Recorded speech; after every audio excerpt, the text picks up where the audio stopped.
Alcibiade de Platon, introduction, traduction et notes par Maurice Croiset.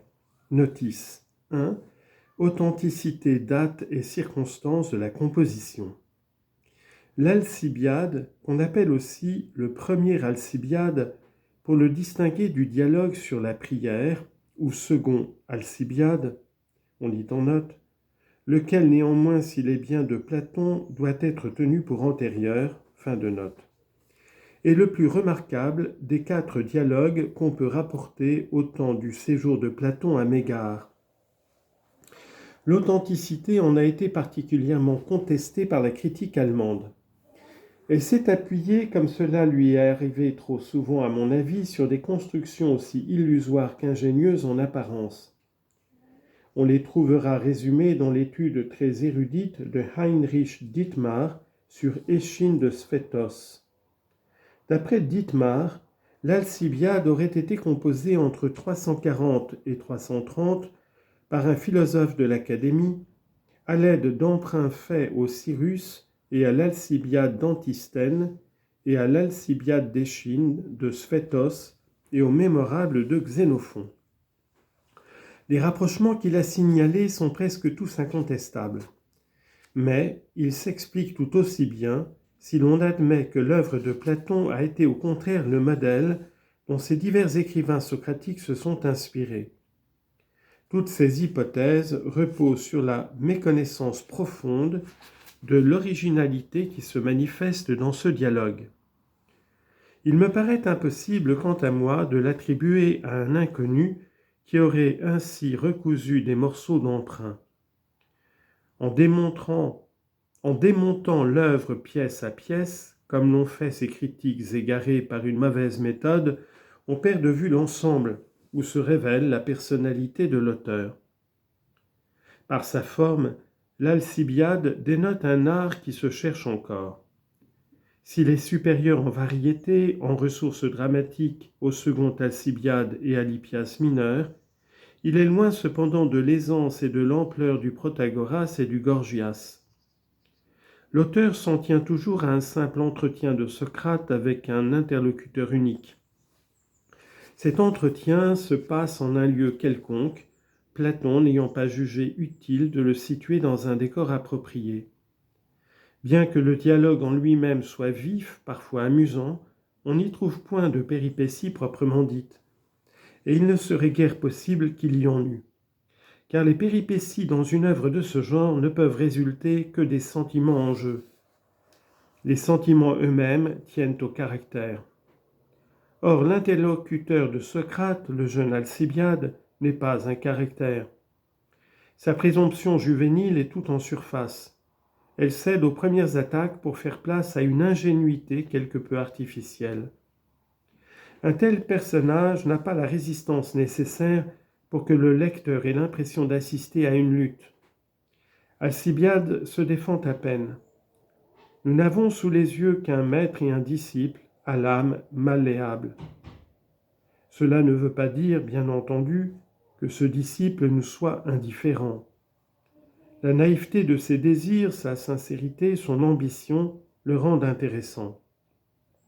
Elles n'en font pas un adversaire sérieux pour le dialecticien ironique et subtil que Platon a mis en face de lui.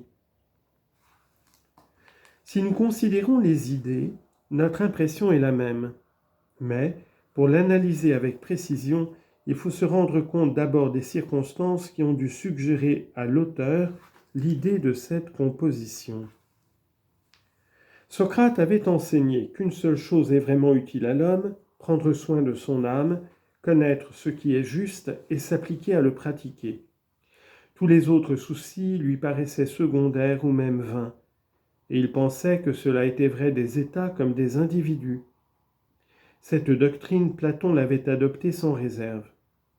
Il allait un peu plus tard la développer éloquemment dans l'Apologie comme le résumé substantiel de la pensée de son maître et aussi comme la sienne. Or, quel spectacle lui offrait alors Athènes vue de Mégare ? Il y voyait quelques hommes politiques médiocres qui essayaient de relever la démocratie, toute meurtrie encore de ses désastres récents. Plusieurs d'entre eux, tel qu'Anitos, l'auteur de la condamnation de Socrate, lui étaient personnellement odieux. Leur politique lui semblait inspirée par l'ignorance et par un esprit de basse adulation. Ce qui était nécessaire aux Athéniens, selon lui, c'était une réforme morale. À Mégare, on admirait Sparte victorieuse, on s'expliquait ses succès par sa discipline, par l'union de ses citoyens, par l'autorité de leur roi, par sa législation antique et respectée. Platon partageait cette admiration avec ce qu'elle comportait d'illusions. Il subissait aussi le prestige que les rois de Perse, dans leur majesté lointaine, exerçaient sur l'esprit de beaucoup de Grecs. Plusieurs causes l'entretenaient, leur réputation de richesse, le faste de leur cour, ce qu'on racontait de l'éducation des princes et des jeunes gens des grandes familles, l'influence incontestable qu'ils avaient su prendre dans les affaires helléniques. Si des politiques attentifs et avisés pouvaient déjà discerner sous ces dehors brillants bien des faiblesses, un philosophe était excusable de se montrer moins clairvoyant.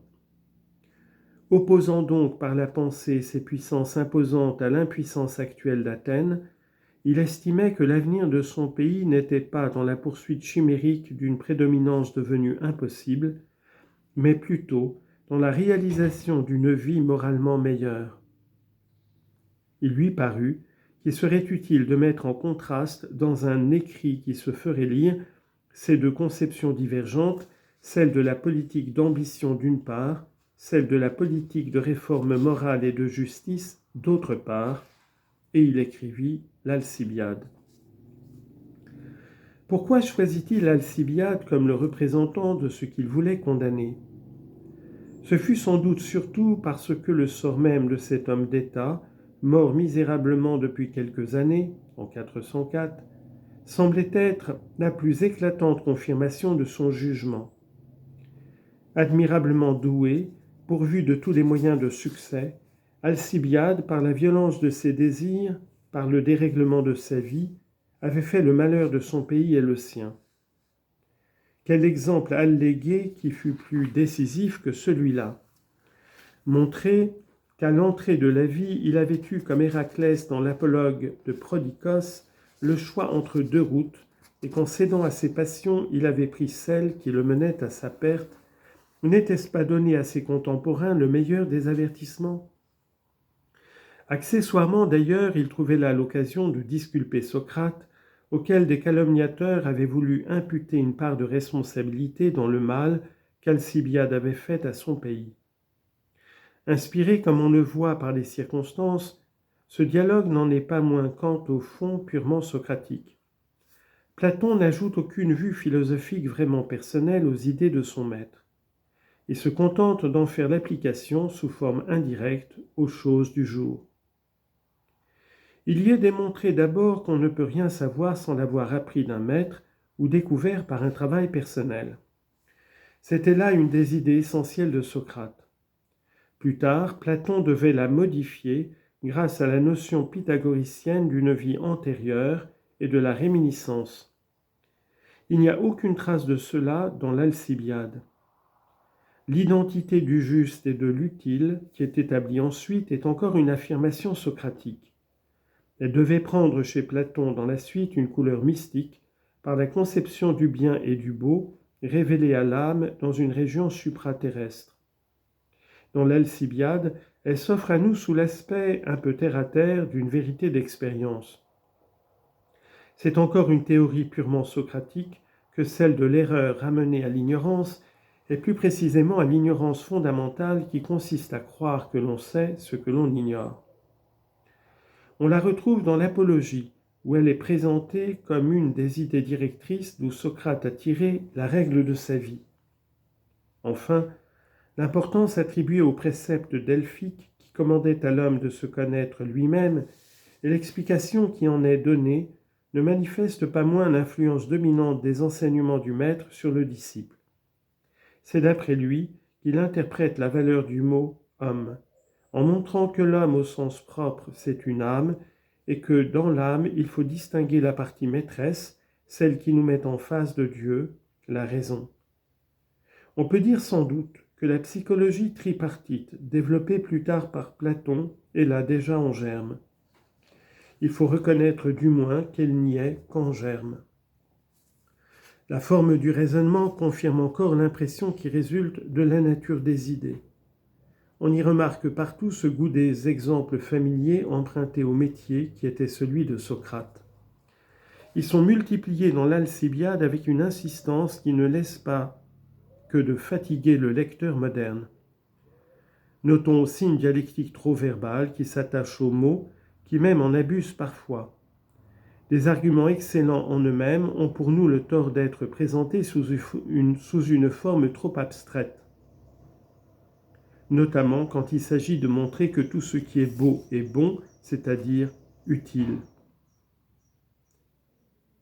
Le disciple de Socrate se révèle là dans le culte quelque peu superstitieux des définitions substituées à l'analyse psychologique des sentiments et des instincts. Il semble seulement que la méthode du maître y soit devenue plus raffinée sous l'influence d'un certain pédantisme d'école à la fois éléate et mégarique. Nous avons affaire à un esprit qui n'a pas encore su s'affranchir complètement, ni se faire à lui-même sa méthode.